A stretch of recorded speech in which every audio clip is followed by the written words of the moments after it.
Hey guys, this was a bit of a last-minute addition. I of course want to thank everyone for the 620 subscribers. I meant to do a 500 sub thanks a while ago, but the count grew so much. I really didn't expect this. Without you, this channel wouldn't exist. I really do mean that. I appreciate everybody who goes out of their way to help out with the channel, be it in likes and comments and even in nice messages in my DMs on Discord. Which, by the way, I have a new Discord server. This one is candy themed. It's a lot of fun. If you want to join, links in description along with all my socials. To celebrate this occasion, I'll be adding a new feature to the channel. We now have Jinlong's travel diary. There'll be short videos like the Penny for My Thoughts ones, which will of course be about my travels to all sorts of places. But I don't want them to just be regular old travel videos. Truth is, I've been to many different countries, and there is a chance I've been to wherever you live, especially if it's in Europe or in the Americas. I want to play on that. This is only the first travel video, but for the next one, in the comments below you can suggest to me where you live or somewhere cool that you've been to, a city, a country, and if I've been there, I can totally talk about my travels there. I wanted to make this more of an interactive thing, not just me talking about where I've been, but where you've been. So these videos are about my travels in your country. Sounds fun, right? Then get suggesting, onto the video.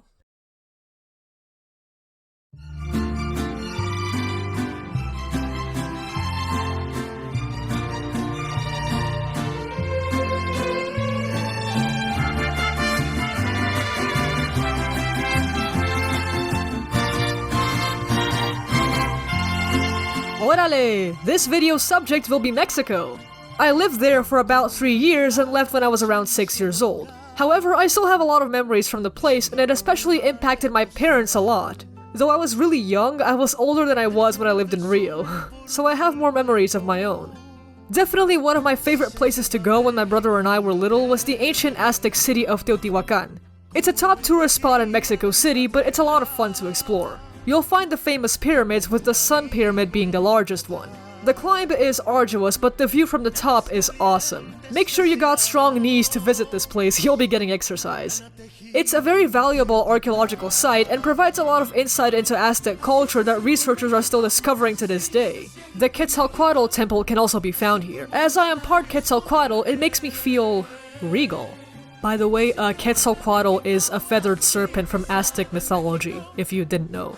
Google it. Xochimilco and Chapultepec Forest are also places I recall visiting a lot as a kid. Xochimilco is an area full of water canals, much like Venice, which are some of the last remnants of some of the canals the Aztecs used for transportation. Today, it's a place full of local crafts, ornaments, and souvenirs being sold in fairs. Though it's also a famous tourist spot, I confess little spots full of crafts like these is something I just cannot resist. I love them. Whenever I find humble little spots like these when I travel, I can't not buy something. But of course, one of the main attractions of Xochimilco has to be its islands, including the Island of the Dolls.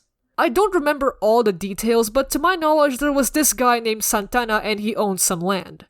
Legend has it that many years ago, a young girl drowned in the rivers of Xochimilco and her body washed up on his island. So out of fear and superstition, he started hanging dolls all over the island, thinking it would ward off her vengeful spirit and keep it away.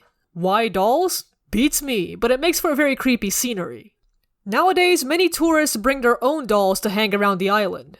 Some see them as scary, others see them as protective amulets. There's a little museum there too, which I recall visiting. I wonder if anyone brought cursed dolls into their house from the gift shop. The second most famous island that can be found around there is the island of La Llorona. No, I'm not talking about that bad movie, I mean the original legend of La Llorona, or the Crying Woman. Some of you had Bloody Mary haunting your school bathrooms, but when I was a kid in Mexico, this was the scary story the older kids would tell. I had a funny incident when me and a group of girls actually tried to summon La Llorona in a school bathroom to hilarious results. There's many different versions of the story, but in general it goes like this.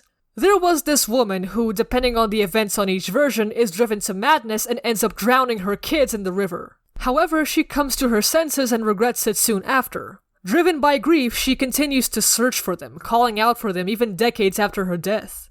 Legend has it that she roams the streets at night, calling her dead children, and if you hear her call, you know she's near and she's coming.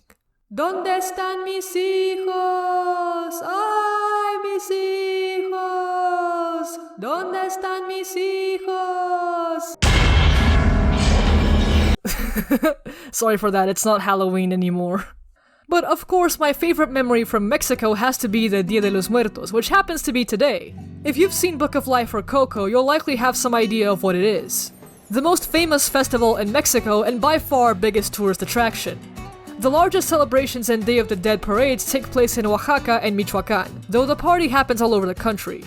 Altars are commonly built to honor the dead, be it family members or famous people in society.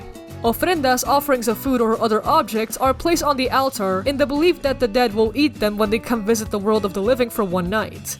I recall every year we put up a huge altar in my school, on the bleachers, where everybody brought pictures of their family along with ofrendas for all the dead, making it a really beautiful community altar. I'm not Mexican myself, so my family and I didn't celebrate it, but I remember staying after school a lot of times to help my friends set up their altars. Pan de muerto and calaveritas de azúcar are most commonly used as offerings on altars. It's traditional bread and the little sugar skulls that are commonly sold in shops during the season. My mom mentioned to me how living in Mexico changed the way she views death. Maybe it changed mine too, but I was too little to remember. In most of the world, death is seen as something sad and tragic, something to be feared and avoided. Meanwhile, in Mexico, death is something to be celebrated and embraced. The dead never really leave you, they come back to visit once a year and they're always with you. The whole point of the Day of the Dead is to celebrate life, actually. The life the dead had, and the life they continue to live in the other world. Last time I visited Mexico after I moved out was in 2012, so yeah, a long time ago. I hope to go again someday. There's many places I haven't gone to outside Mexico City, where I used to live. This concludes our first travel video then. Hope you guys have enjoyed it, especially those of you who are Mexican. Again, you can suggest another country below if that's the one you want me to do next. Thank you so much for watching and Viva Mexico!